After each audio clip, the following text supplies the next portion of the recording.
Next आते हैं हम लोग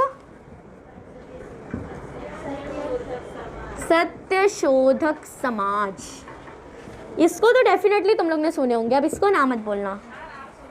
हाँ, नाम तो सुने ही होंगे, बहुत कॉमन है और इम्पॉर्टेंट भी है। Satyashodhak Samaj, underline it now. In 1873 Mahatma Jyotirao Phule founded Satyashodhak Samaj इन पुणे। किसने फाउंड आउट किया? महात्मा ज्योतिराव फुले। एंड कहाँ पे? पुणे में, यानी महाराष्ट्र पकड़ लो, पुणे महाराष्ट्र में आता है ना। It challenge intellectually and rationally unjust religious tradition. इसने किसको किसको चैलेंज किया? रिलीजियस ट्रेडिशन जो थे, जो रैशनल थिंकिंग जो थी लोगों की, नहीं थी लोगों में रैशनल थिंकिंग नहीं थी। रैशनल क्या होता है कि आप रिलीजन के अलावा किसी और चीज़ के साइंटिफिक वे में कोई चीज़ों को जो सोचते हो आप, उस चीज़ की तो परमिशन थी ही नहीं सोसाइटी में, रिलीजन एंड रिलीजन। तो इस चीज़ को फोकस किया था सत्यशोधक समाज ने कि आप रैशनल होकर सोचो। Mahatma Phule cracked a whip on the social customs and practices. उन्होंने क्या किया? क्रैक अ विप, मतलब एक बोलते हैं ना चिंगारी दी एक तरह से, जैसे हम लोग बोलते हैं ना कि बस बारूद में चिंगारी देने की देर थी, वो फट गया। एक मतलब बोलते हैं ना, एक बस स्पार्क छोटा सा मिलना था, एक धक्का देना था और काम हो जाना था। तो महात्मा ज्योतिबा फुले ने क्या किया था? एक स्पार्क दिया था, एक विप दी थी। किसको? सोशल कस्टम एंड प्रैक्टिस को। एक बोलते हैं ना, उनको थोड़ा सा ललकारा था अपनी तरफ की, ये सब जो है ख़त्म होना चाहिए। तो सोशल प्रैक्टिस चल रही है अभी, सती हो गया, मतलब लॉ तो पास हो गया राजाराम मोहन रॉय के टाइम से, लेकिन अब उसको लॉ को इम्प्लीमेंट करना बहुत मुश्किल हो जाता है। लॉ पास करना आसान है, आप बैठोगे, दो पार्टी बैठ के बहस करोगे और लॉ पास हो जाएगा, लेकिन उस सेम लॉ को इम्प्लीमेंट करना बहुत मुश्किल होता है, लागू करना लोगों पर कि आपको इस लॉ को मानना है। जैसे इंडिया में कि यही प्रॉब्लम है ना, लॉ पास तो हो जाता है लेकिन लोग फॉलो करते हैं नहीं करते हैं। तो ये चीज़ बहुत इंपॉर्टेंट थी कि आप लॉ को इम्प्लीमेंट कैसे करते हो। Which push the message of Indian society into miserable status.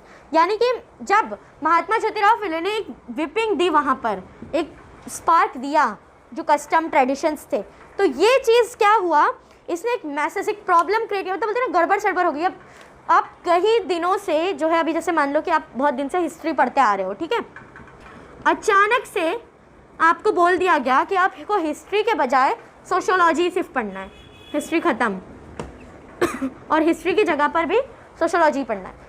Confuse हो जाओगे ना एकदम, अरे हिस्ट्री में जब ये हिस्ट्री हट जाएगा और सोशियोलॉजी में भी हिस्ट्री लिखना रहेगा तो लिखेंगे क्या हम लोग? सब कंफ्यूज रखना कि भाई सोशियोलॉजी में सोशियोलॉजी लिखें या हिस्ट्री लिखें, एकदम मतलब सब कंफ्यूज, कुछ समझ में ही नहीं आ रहा है। तो वैसे ही पूरी सोसाइटी अब एक वे में चल रही है ना, नॉर्मल चल रहा है, लोग सती की प्रैक्टिस चल रही है, देवदासी सिस्टम सब नॉर्मल एकदम अपने आप का सब चल रहा है। अचानक से कोई आके बोल रहा है नहीं भाई धारा ऐसे नहीं ऐसे बहनी चाहिए, हो गई ना प्रॉब्लम। समझ में आया? कोई अचानक से, समझ लो नाव ऐसे चलती जा रही है समंदर में, बड़ा जहाज़ है, जहाज़ को मोड़ने में बहुत टाइम लगता है, बड़ा जहाज़ जा रहा है, उसको पता है कि उसकी मंजिल वो सामने वाला आइलैंड है, उसको उस आइलैंड तक पहुंचना है। अचानक से कोई आके बोला अरे नहीं उस आइलैंड पर अगर जाना है आपको तो ऐसे नहीं ऐसे जाना पड़ेगा, सब सर पकड़ के बैठ जाएंगे, अरे बाप रे पूरी शिप घुमानी पड़ेगी। तो कितना बड़ा चेंज लाना है ना एक तरह से। तो सोसाइटी को ये चीज़ नहीं बर्दाश्त होगी, कोई अचानक से आकर बोलेगा कि ये सब ख़त्म करो तो कौन मानेगा। अभी हम लोग कोई चीज़ अचानक से आके बोल देते कि चेंजिंग कर दो सब कुछ, तो हम लोग भी थोड़ा देर के लिए सोचते हैं अरे ऐसे कैसे चेंज कर देंगे। तो वही चीज़ सोसाइटी को बर्दाश्त नहीं हुई। मेजरेबल स्टेटस यानी अनहैप्पी स्टेटस हो गया सोसाइटी में, लोग नाखुश थे इस चीज़ से। He showed a new path to the farmers, artisans, workers and various suppressed class of their upliftment. The characteristics of, now underline it, the characteristics of Satyashodak Samaj included monotheism, rejection of the authority of Veda Puranas, acceptance of rationality, opposition of dominance and intrusion of priest and idol worship, pilgrimage, disbelief in miracles and opposition to the notion of a world after death. Monotheism, उसके characters में क्या, one god, one supreme god, Jyotirao Phule का भी यही मानना था। Then rejection of the authority of Veda and Puranas. Vedas and Puranas जो हैं हिंदू रिलीजियस बुक्स जो हैं, इसमें जो है कास्ट सिस्टम बहुत अच्छे से एक्सप्लेन है। हालांकि जो चीज़, ये सब चीज़ें जो है इसको ह्यूमैनिटी एक्सेप्ट नहीं कर रही है। कास्ट सिस्टम को आप किस बेस पर किसी को बोल सकते हो कि वो आपसे छोटा या बड़ा है? ये सब डिसाइड करना तो किसका काम है? गॉड का। तो आप क्यों डिसाइड करें? तो ये चीज़ वेदास एंड पुराणास में दी गई है। तो महात्मा ज्योतिराव फुले ने इसको एक्सेप्ट नहीं किया, रिजेक्शन किया इसका। Acceptance of rationality, again religious के अलावा आप साइंटिफिक वे में जो चीज़ों को सोचते हो उसको रैशनैलिटी बोला जाता है, तो उसको एक्सेप्ट करो। Opposition of dominance and intrusion of priest and idol worship, opposition करना है किसका? डोमिनेंस और इंट्रूजन का मतलब होता है ना कि एक मिनट में बताती हूँ। हाँ, जो इंट्रूजन का मतलब जैसे आपकी पर्सनल लाइफ को जो चीज़ डिस्टर्ब करती है, जैसे आपकी पर्सनल लाइफ कौन डिस्टर्ब कर रहा था उस टाइम पर? प्रीस्ट एंड आइडल वर्शिप, है ना? क्यों? भगवान के नाम पे इतना दो, भगवान ने ये बोला ये करो, भगवान ने वो बोला वो करो, और ये सब कौन करवाता था? प्रीस्ट लोग। उस टाइम लोगों को यही समझ में आता ना कि भाई प्रीस्ट है, यही लोग भगवान से बात कर सकते हैं, हम लोग नहीं कर सकते क्योंकि हम कॉमन लोग हैं। तो वो लोग भगवान अब चाहे जो बोल दे, जैसे वो सोने के आम वाली कहानी पता है ना? नहीं पता?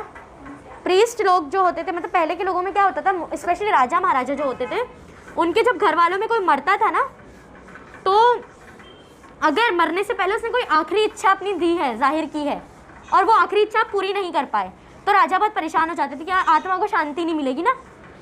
तो उन लोग ना प्रीस्ट लोग को बुलाते थे और पूछते थे कि अब क्या करें आत्मा को शांति दिलाने के लिए। तो प्रीस्ट लोग कुछ भी, जो सोल्यूशन प्रीस्ट देता था वही उनको मानना होता था। तो ऐसे एक बार ये होता है कि एक राजा रहता है, उसकी माँ की डेथ हो जाती है। डेथ से पहले उसकी माँ जो है ये उसकी विश रहती है कि उसको आम खाने हैं, और आम जब तक आते तब तक में उसकी माँ की डेथ हो जाती है। अब वो राजा परेशान हो जाता है कि अरे मेरी माँ की तो आखिरी इच्छा पूरी नहीं, अब मैं क्या करूँ? तो राजा जो है क्या करता है, प्रीस्ट लोग को बुलाता है और बोलता है कि देखो ऐसा ऐसा मसला हुआ है, मेरी माँ की आखिरी इच्छा ये थी और मुझे वो पूरी करनी है। तो प्रीस्ट लोग क्या बोलते हैं, राजा आप एक काम करिए, सोने के आम, गोल्ड के सोने के आम बनवाकर प्रीस्ट लोग में बांट दीजिए, तो आपकी माँ की आत्मा को शांति मिल जाएगी। उस टाइम पर देखो राजा मान भी गया, उसने बनवा के दे भी दिया। बाद में आगे की स्टोरी बाद में बता दूंगी कि वो कैसे वो सब एक्सपोज हुए, वो अलग बात है। लेकिन एक चीज़ समझ लो कि प्रीस्ट लोग कैसे लोगों को लूट सकते थे। राजा को जब उन लोग ने लूट लिया तो कॉमन पीपल तो आराम से इनके चुंगल में फंस जाते थे। डिसबिलीफ इन मिरेकल्स, जो मौजिज़े होते हैं ना, मिरेकल्स, चमत्कार, उस पर भी यकीन नहीं करते थे ये। डिसबिलीफ इन, ये सब जो है कैरेक्टरिस्टिक है किसके? सत्यशोधक समाज। क्लियर हुआ? Mahatma Phule and Savitri Bai Phule took initiative in the movement of education for girls by starting a school for them. Mahatma Jyotirao Phule और उनकी वाइफ कौन थी? सावित्री बाई फुले। इन लोगों ने क्या किया, इन लोग का एक टारगेट था कि हम लोग को गर्ल्स एजुकेशन जो है उसमें बहुत अच्छा रोल प्ले करना है। महात्मा ज्योतिराव फुले की एक्चुअली ये थिंकिंग थी कि लेडीज़ को पढ़ना चाहिए, तो उन्होंने सबसे पहले कहाँ से शुरुआत की? अपनी ही वाइफ से, अपनी वाइफ को पढ़ना सिखाया और फिर बाकी गर्ल्स को। They emphasize on the fact that now and underline it, they emphasize on the fact that educating the girls is the only way to their emancipation। यानी कि emancipation का मतलब होता है कि जो इतने प्रॉब्लम्स हैं वो जो बंधी हुई हैं, इतनी जो ट्रेडिशन, उन पे जो इतने कस्टम्स लगाए गए हैं कि औरत हो तुमको ऐसा रहना है, तुमको ऐसा नहीं करना है, तुमको ऐसा नहीं करना है, तुमको इतना बन के रहना है, ये है वो है, जो इतने कस्टम्स उस पर लगा दिए गए हैं और वो चुपचाप से उसको फॉलो करती जा रही है। तो ये सबसे अगर उसको आज़ाद करना है, उसको उसकी लाइफ जीने देना है, तो सबसे मोस्ट इम्पॉर्टेंट क्या है? एजुकेशन। उसको पढ़ना होगा, उसको ह्यूमन राइट्स समझने होंगे कि जो उसको बॉर्न, उसके जो बर्थ राइट है, जो उसको पैदा होते ही उससे छीन लिए गए, वो उसको वापस देने होंगे।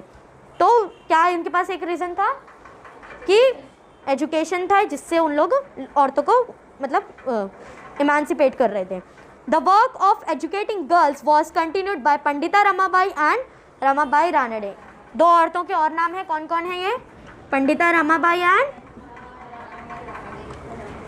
ऐसा नहीं कि उनकी डेथ हुई तो ख़त्म, फिर से गर्ल्स एजुकेशन ख़त्म, नहीं, अब एक बार शुरू हो गया तो ये कंटिन्यूएशन में चल रहा है।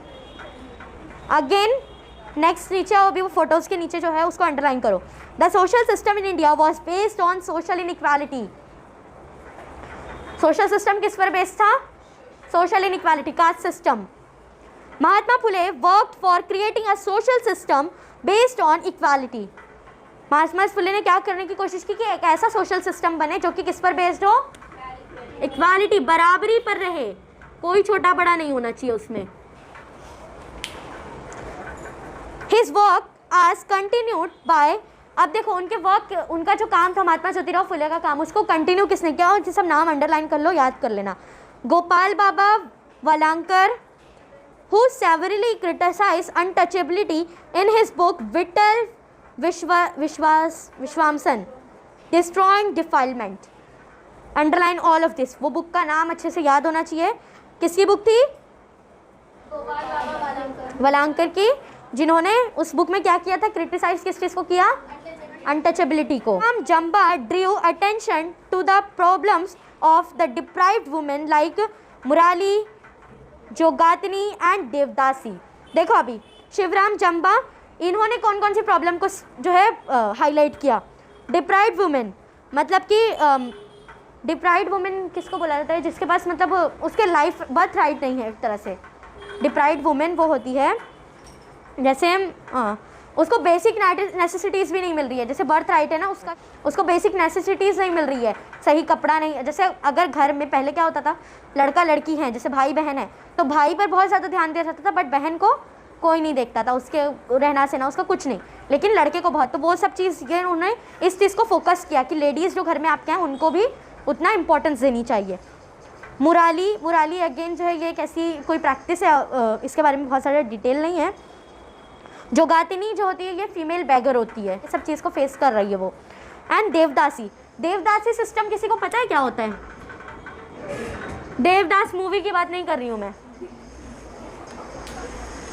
देवदासी सिस्टम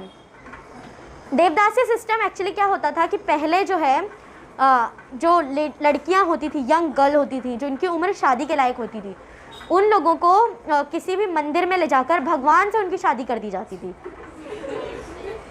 किसी से, प्रीस्ट से भी नहीं, भगवान से डायरेक्ट शादी हो जाती थी।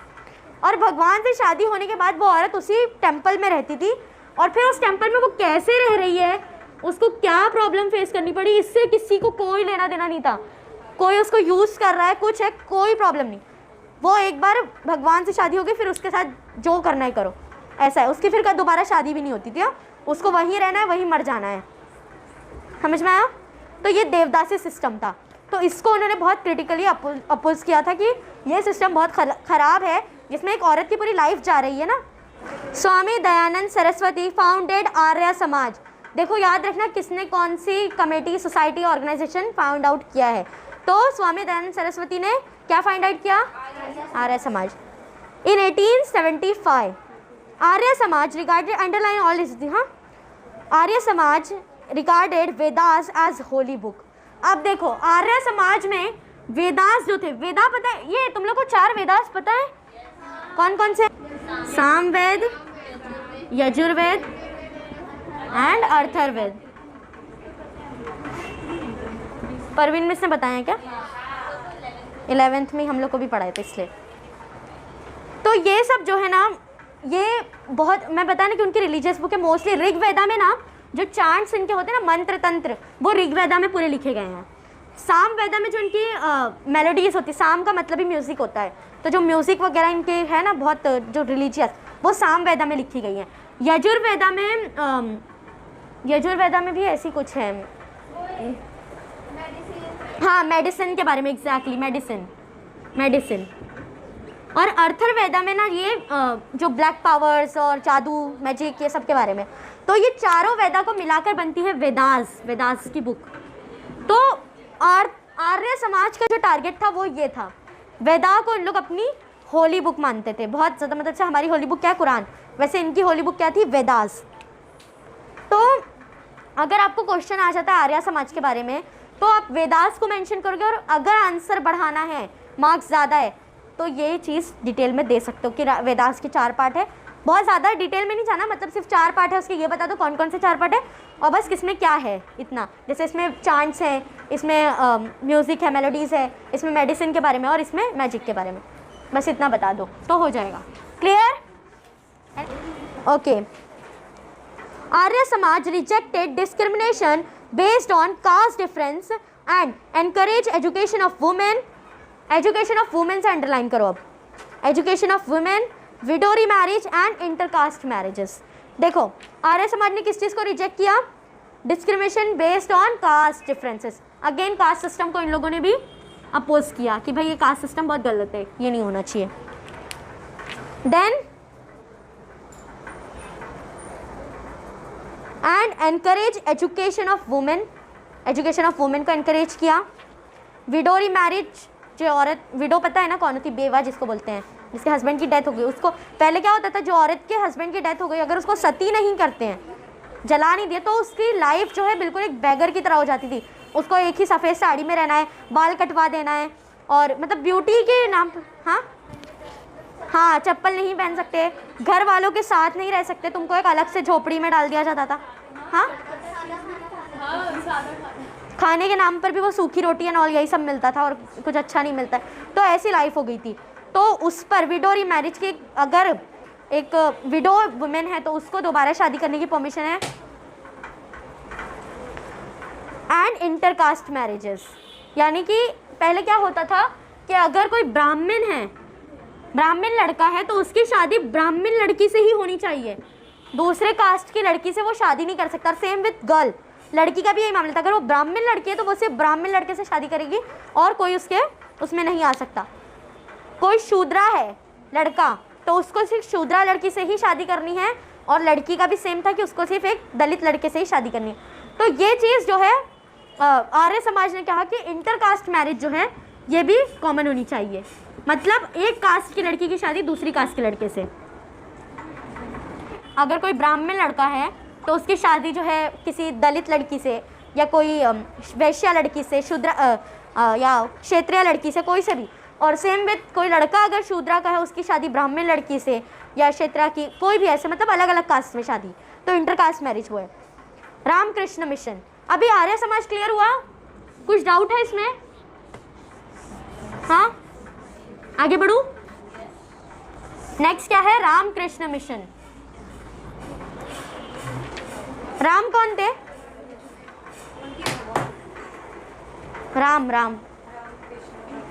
राम कृष्ण, दोनों भगवानों के नाम है, भगवान के अवतार हैं, एक्चुअली भगवान के अवतार हैं।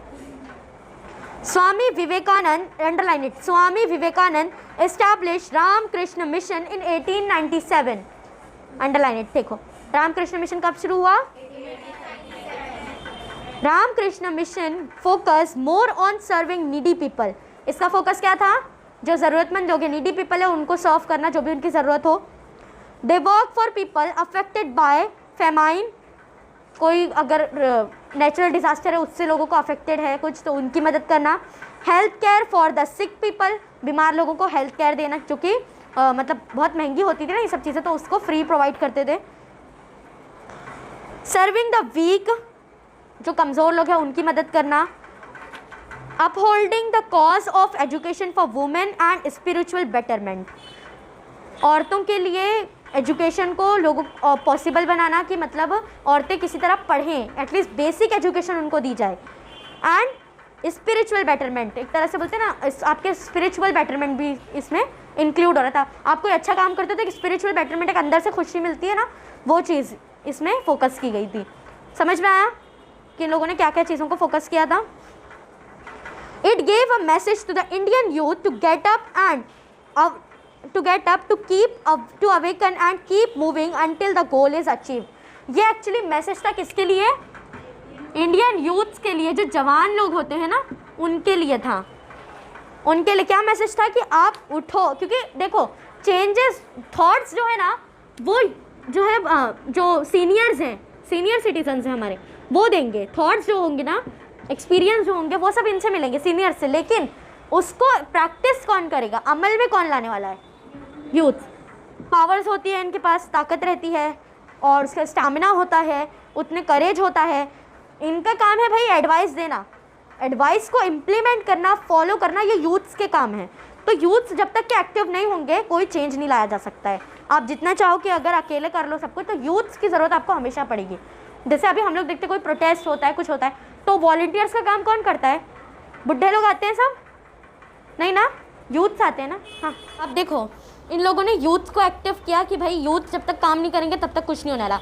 और कब तक काम करना है? जब तक कि आपका गोल अचीव नहीं हो जाता, आपको आपका गोल नहीं मिल जाता, आपको जब तक अपनी मतलब अपना टारगेट जो आपने सेट किया है वो नहीं मिल जाता, तब तक कि आपको रुकना नहीं है। अभी भी जैसे हम लोग बोलते हैं ना कि भाई अभी तुम लोग का टारगेट क्या है कि तुम लोग को बोर्ड एग्जाम में अच्छे मार्क्स लाने हैं, अच्छा परसेंटेज लाना है। तो जब तक कि टारगेट नहीं मिल जाए, टारगेट यही है ना, एग्जाम अच्छा जाए, अच्छा मार्क्स आए, जब तक टारगेट नहीं मिल जाता तब तक रुकना नहीं है।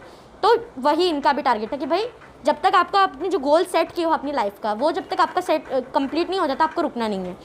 क्लियर? Any doubt? कोई कन्फ्यूजन? आगे बढ़ूं? Contribution of social reformers.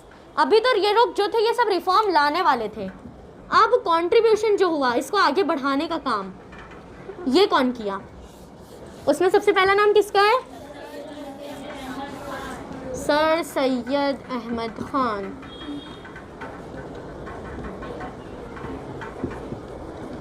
इनके बारे में सबसे इम्पोर्टेंट क्या है? हाँ, सर सैयद अहमद खान ने एक बहुत अच्छी चीज़ को इस्टेब्लिश किया है। अरे यूनिवर्सिटी कौन सी? AMU, Aligarh Muslim university. यह यूनिवर्सिटी इतनी बड़ी है कि इसके अंदर जो है एक सेंटर से दूसरे सेंटर तक जाने के लिए आपको बस का ट्रैवल करना पड़ता है, इतनी बड़ी है। और इसका रीज़न क्या है बड़े होने का? सर सैयद, सुन लो कि अलीगढ़ मुस्लिम यूनिवर्सिटी कैसे बनी है। जब सर सैयद अहमद खां जिस टाइम पर थे, मतलब वो तो उन्होंने एक नवाब से, जो नवाब होते थे ना पहले, नवाब से जो है एक ज़मीन मांगी थी एक यूनिवर्सिटी बनाने के लिए। तो नवाब को बहुत हंसी आई थी इस चीज़ पर। वो बोला कि ये अकेला आदमी है क्या यूनिवर्सिटी बना लेगा? तो नवाब ने ना बेइज्जती करने के लिए एक जूते का हार बनाकर ना उनके गले में डाल दिया था और भेज दिया था। तो वो उन्होंने क्या किया, वो जूते के हार को बेचकर पैसा कमाए थे और बोले थे कि देखो ये पैसा मुझे मिला, इससे मैं इसको जमा करके कर लूँगा काम, लेकिन तुम मुझे वो करो। तो नवाब को वो चीज़ बहुत अजीब लगी, क्योंकि जूते का हार किसी को पहनाना बेइज्जती मानी जाती है, लेकिन उन्होंने उसका भी यूज़ पॉजिटिव वे में कर लिया। तो नवाब को लगा कि हाँ ये आदमी कुछ तो चेंज ला सकता है। तो नवाब उनको एक खुले मैदान में ले गया और बोला कि तुमको कितनी ज़मीन चाहिए, मांगो। तो उन्होंने बोला कि जहाँ तक मेरी नज़र जाती है वहाँ तक की ज़मीन मुझे चाहिए। अगर आप एक खुले मैदान में खड़ोगे तो कितनी दूर तक आप देख सकते हो, जहाँ अगर अभी तो ये बिल्डिंग सब बीच में आ जाती है तो आपको दिखता नहीं है, लेकिन अगर नॉर्मली आपके सामने सिर्फ मैदान है तो आप कितना दूर तक देख सकते हो। तो उन्होंने जितनी दूर तक वो देखे ना उतनी ज़मीन उनको मिली थी। उसी ज़मीन पर बनी थी अलीगढ़ मुस्लिम यूनिवर्सिटी। तो इसलिए वो यूनिवर्सिटी बहुत बड़ी है और बहुत बड़ा कंट्रीब्यूशन है, मतलब इनका मुस्लिम्स के लिए भी बोल दो या इंडियंस के लिए एक तरह से बोल दो। सबसे पहला नाम इन्हीं का है। He was born in 1817 in Delhi, underline it. He was fluent in Urdu, languages को अंडरलाइन कर लो, Urdu, Persian, Arabic and English. He had edited An-e-Akbari, a book about Emperor Akbar's administration, written by Abul Fazl. इनके एक बड़ा काम क्या था, इन्होंने किसको ट्रांसलेट किया था? An-e-Akbari। An-e-Akbari क्या थी? ये ना अकबर किंग जो है, मुगल एम्परर अकबर, उसकी जो है एक वो है, उसके एडमिनिस्ट्रेशन का कैसा था, उसका एडमिनिस्ट्रेशन कैसा था, कैसे वजीर थे वो, कैसे मतलब उनका फाइनेंस चलता था, वो सब उसके बारे में ये बुक है। एक्चुअली ये बुक ना पूरे 5 वॉल्यूम में है, अलग अलग नाम से 5 वॉल्यूम है, 5 पार्ट है इस बुक के। An-e-Akbari, अकबरनामा, ऐसे अलग अलग हर बुक का नाम है। तो An-e-Akbari में ना जो उसका एडमिनिस्ट्रेशन है ना उसके बारे में, ठीक है। तो ये जो है बुक ट्रांसलेट की थी किसने? सर सैयद अहमद खान ने। और ये बुक लिखी किसने थी? एक्चुअली अबुल फजल ने। अबुल फजल कौन था?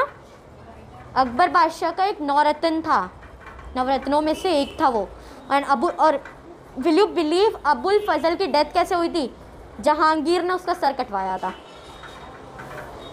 सलीम जहांगीर जो अकबर का बेटा था उसने अबुल फजल का सर कटवा दिया था। बाद में बहुत लंबी स्टोरी है अभी। हाँ, he established scientific society for Muslims, underline it, he established scientific society for Muslims. Members of this society were scholars of history, science and political economy. किस किस चीज़ में एक्सपर्ट थे वो members? Political economy. In 1869, underline it, he went to England. After returning from England, he founded Mohammedan Anglo-Oriental College in 1875. यही जो college है आगे चलकर क्या बनी? Aligarh Muslim university. या ये अंडरलाइन कर लो कि कब जो है ये कॉलेज फाउंड आउट हुआ है. कब हुआ? 1875. ऐसे टाइम पर एक यूनिवर्सिटी को इस्टेब्लिश करना बहुत बड़ी बात थी, क्योंकि ये ब्रिटिशर्स का टाइम चल रहा है और एक यूनिवर्सिटी इस्टेब्लिश करना अपने लोगों के लिए बहुत बड़ी बात है. Later it developed into Aligarh Muslim university. He started a periodical entitled Mohammedan social reformer. इन्होंने भी, मैंने बताया ना उस टाइम का बेस्ट वे क्या था लोगों में अवेयरनेस लाने का? Newspapers, periodicals. पीरियोडिकल्स ना मतलब क्या होते हैं, जैसे न्यूज़पेपर टाइप ही रहते हैं बट ऐसे वीकली होते हैं और एक मैगज़ीन टाइप में शाये होते हैं. जैसे ये मैगज़ीन टाइप में इसको पब्लिश किया जाता है. इसमें मतलब अब हफ्ते में हो रहा है तो हफ्ते भर की जो भी न्यूज़ हैं वो सब ऐसे सब रहता है ये. He work for the propagation of modern education, science and technology. एकदम क्लियर है? कोई डाउट है अभी इसमें? नहीं ना? आगे बढ़ूँ. नेक्स्ट है ताराबाई शिंदे. आप देखो एक वुमेन रिफॉर्मर है.